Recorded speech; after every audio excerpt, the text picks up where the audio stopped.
أهلا وسهلا بيكم. النهاردة هنتكلم عن موضوع بيؤرق ناس كتير وهو الشخير. الشخير هو صوت غليظ بيصدر من النفس أثناء النوم نتيجة ضيق في المجرى الهوائي.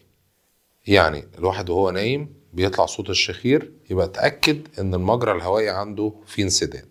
طيب الانسداد ده ممكن يبقى من أول الأنف مرورا بالبلعوم الأنفي بقاعدة اللسان بالقصبة الهوائية والرئتين، ده المجرى الهوائي بتاعنا كله. أي جزء من هذا المجرى الهوائي ممكن يكون بيحصل فيه ضيق، وممكن يكون في أكتر من منطقة. طيب إيه أشهر أسباب الشخير؟ أشهر أسباب الشخير رقم 1 زيادة البادي ماس اندكس أو كتلة الجسم. زيادة وزن المريض بتعمل زيادة في محيط الرقبة، زيادة في الدهون المتراكمة على الصدر، المتراكمة في البطن. حركة الحجاب الحاجز والتنفس بتكون مش بالصورة الجيدة، فبالتالي التنفس بيكون صعب وبيبتدي يصدر هذا الصوت. تاني حاجة مشاكل بتؤدي إلى انسداد في الأنف، زي تضخم الغضاريف، حساسية الأنف، انحراف الحاجز الأنفي.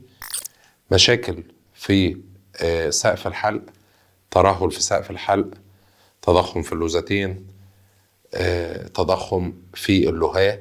كل ده بيعمل ضيق في المجرى الهوائي. ازاي هنتعامل مع الشخير؟ اول حاجة طبعا بنتجه لدكتور الانف واذن، بيتم فحص المناطق اللي اتكلمنا عليها دي كلها.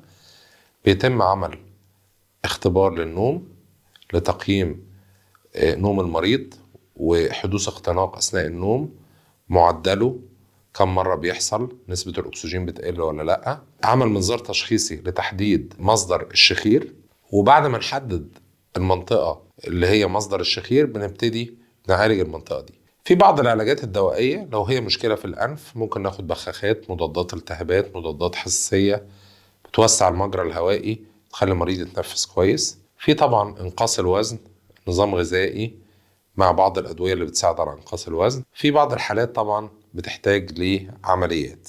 أشهر العمليات هي استئصال الحاجز الأنفي، استئصال غضاريف الأنف، استئصال اللهاة، استئصال اللوزتين، شد سقف الحلق. دي كلها عمليات بتوسع المجرى الهوائي تخلي المريض يتنفس كويس بعد ما يعمل إنقاص لوزنه بصورة جيدة، ويبقى المجرى الهوائي واسع ويقدر يتنفس كويس والشخير يقل ويبقى نومه مستقر. ودمتم سالمين.